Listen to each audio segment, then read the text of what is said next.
3 دن کا بادشاہ۔ ایک زمانے کی بات ہے، ایک بڑے اور شاندار سلطنت میں ایک نیک دل بادشاہ حکومت کرتا تھا۔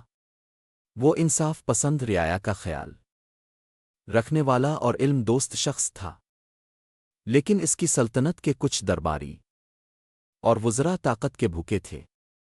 وہ چاہتے تھے کہ کسی طرح اس بادشاہ کو ہٹا کر اپنی مرضی کا حاکم بٹھائیں تاکہ وہ عیش و عشرت اور دولت لوٹ سکیں۔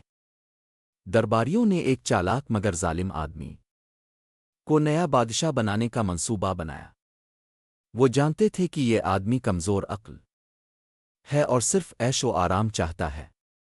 سازش کامیاب ہوئی اور اصل بادشاہ کو قید کر دیا گیا۔ اب نیا بادشاہ تخت پر بیٹھ گیا۔ نئے بادشاہ نے تاج پہنا، سلطنت کی بات ڈور سنبھالی اور سب سے پہلا اعلان یہ کیا کہ میں صرف 3 دن بادشاہ رہوں گا، اس کے بعد اپنی مرضی کی زندگی گزاروں گا۔ یہ سن کر سب حیران رہ گئے۔ کسی کو سمجھ نہ آئی کہ آخر وہ 3 دن کیوں بادشاہ رہنا چاہتا ہے۔ پہلے دن اس نے حکم دیا کہ محل میں جشن منایا جائے، ناچ گانے، دعوتیں اور عیش و عشرت کا سامان۔ دن رات شراب و کباب کے مزے لیتا رہا۔ دربار ہنسی مذاق اور کھیل تماشے کا مرکز بن گیا۔ رعایا پریشان تھی لیکن کوئی کچھ بول نہ سکا۔ دوسرے دن بادشاہ کے دل میں عجیب سا خیال آیا۔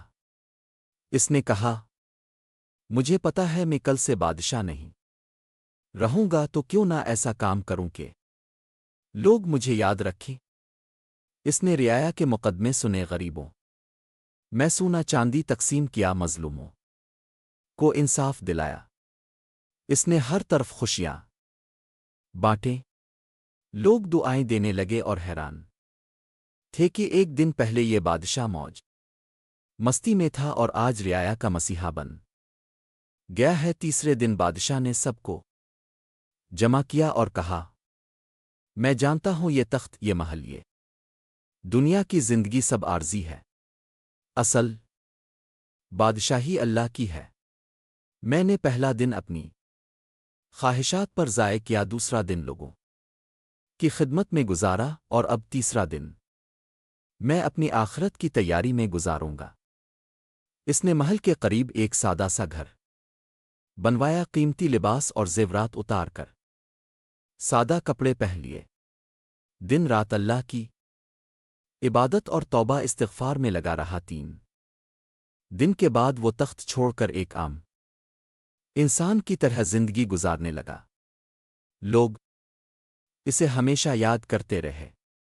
رعایا کہتی تھی کہ وہ بادشاہ جس نے ہمیں 3 دن میں سکھا دیا کہ 1 دنیا کی زندگی عارضی ہے، 2 اصل بادشاہی اللہ کے لیے ہے، 3 انسان کی پہچان دولت اور طاقت سے نہیں بلکہ خدمت اور ایمان سے ہے۔